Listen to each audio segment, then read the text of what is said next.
Hai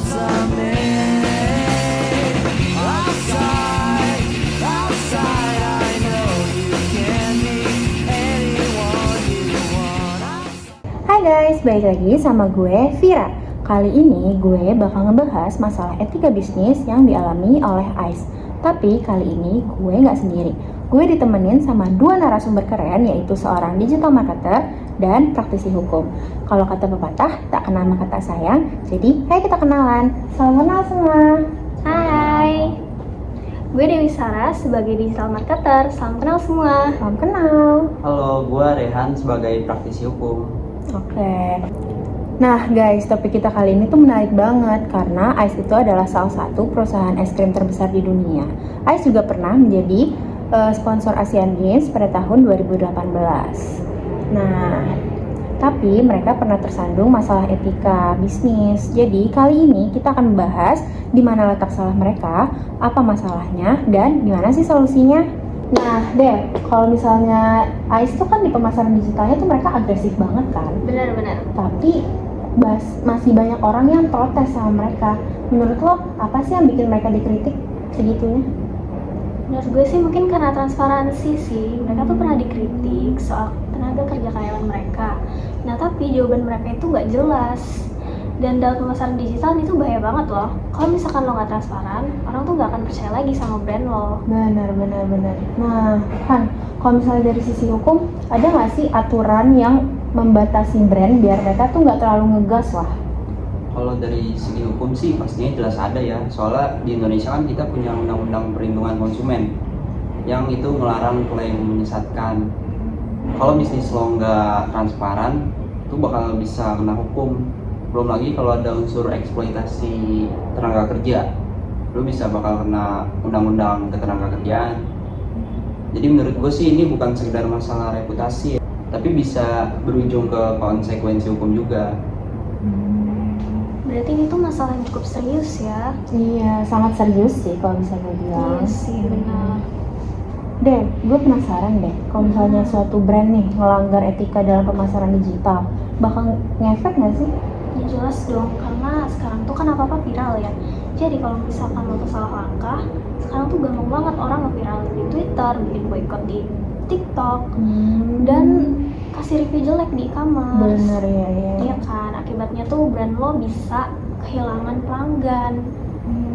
Dan itu sering terjadi ya? Iya dong, sering banget. Jadi kalau misalkan menurut gue ya, etika bisnis itu bukan cuma tentang baik dan buruk sebuah brand, tapi juga soal strategi gimana brand itu tuh bisa mempertahankan citranya gitu. Benar juga ya, Deh. Nah, Han, kalau misalnya suatu bisnis nih udah terlanjur kebobolan dalam etika, gimana sih cara mereka buat balik lagi ke jalur yang benar lah gitu? Kalau menurut gue sih ada beberapa step yang bisa lo ambil. Kayak misalnya tuh yang pertama, jangan ngeles, ngaku aja salah. Kalau misalnya lo udah tahu kesalahan dari produk lo, jangan pura-pura nggak tahu atau so nggak peduli sama produk lo. Yang kedua, perbaiki masalahnya. Kalau misalnya ada kesalahan atau cacat dari produk lo, ya udah langsung aja cari solusi yang jelas, yang nyata. Yang ketiga, transparansi sama komunikasi yang jelas. Nggak usah pakai bahasa yang bertele-tele sama ngegas. Jelasin secara gamblang aja biar orang paham sama percaya. Iya, jadi intinya brand tuh harus satset dan gak usah banyak ngeles lah ya, langsung aja klarifikasi. Oke. Nah, tadi kan kita udah bahas masalahnya nih guys, sekarang kita mau bahas solusinya. Misalnya, Ais tuh kan dikritik ya karena mereka kurang transparan soal perekrutan mereka. Jadi seharusnya mereka harus ngapain sih? Menurut gue ya, mereka tuh bisa bikin pernyataan to the point gitu. Contohnya, kami sebagai perusahaan memahami bahwa masyarakat ini tuh khawatir soal kondisi daripada ketenaga kerjaan perusahaan Ais. Nah, maka dari itu Ais tuh bisa membuat komitmen untuk selalu memperlakukan karyawan ini sesuai dengan standar ketenaga kerjaan. Nah, jadi kedepannya perusahaan Ais ini tuh bisa lebih terbuka soal kebijakan dari perusahaan tersebut gitu sih menurut gue. Jadi benar apa kata Rehan tadi, mereka ini nggak cuma sekedar ngeles tapi juga bikin solusi nyata gitu. Nah, ini tuh penting banget untuk gimana caranya perusahaan menjaga kepercayaan daripada konsumennya. Gitu sih menurut gue.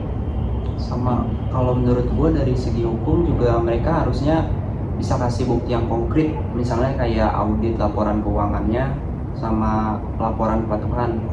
Kalau bisa mereka harusnya malah kerjasama bareng lembaga independen kayak BPK sama buat ngecek sistem mereka. Dengan cara yang tadi disebutkan, mereka nggak cuma ngomong doang tapi juga bisa nunjukin aksi yang nyata. Jadi intinya bisnis tuh bukan cuma untung doang ya, ada tanggung jawab sosial dan hukumnya. Kalau misalnya lo nyari untung doang sih, lama-lama bisnis lo juga yang bakal kena kan. Oke guys, hari ini kita udah bahas banyak banget kan soal etika bisnis dalam pemasaran digital, terutama nih dalam kasus ICE. Nah intinya kalau misalnya lo mau bisnis yang sustainable, lo tuh harus jujur, transparan, dan juga taat kan sama hukum. Nah, ada closing statement gak nih guys buat yang lagi nonton? Pastinya ada banget ya kalau dari gue. Menurut gue, kita itu jangan cuma sekedar jualan, tapi juga harus bangun kepercayaan untuk konsumen. Nah, karena kalau pelanggan atau konsumen ini tuh udah kecewa sama lo, pasti bakal susah sih untuk balikin lagi kepercayaan mereka pada kita sebagai perusahaan. Bener gitu. banget. Dimana orang-orang nih juga pada trust issues kan ya. Bener banget. Kalau lo Han gimana? Kalau menurut gue sih bisnis yang gak etis tuh bukan cuma kena hujatan doang, tapi lo bisa kena jerat hukum. So dari gue sih selalu pegang terus prinsip transparansi dan tanggung jawab lo. Gokil, thanks banget ya buat Dewi sama Rehan udah mau join diskusi hari ini. Sama-sama. Gue seneng banget deh soal diskusi kita yang seru banget buat hari ini. Gue juga ikut senang. Semoga kita ada kesempatan buat ngobrol-ngobrol lagi ya guys. Iya dong, pastinya. Nah, buat lo semua yang dengerin, kalau misalnya kalian ada request topik atau masalah, kalian bisa langsung komen aja. See you in next video guys. Bye-bye. Bye-bye.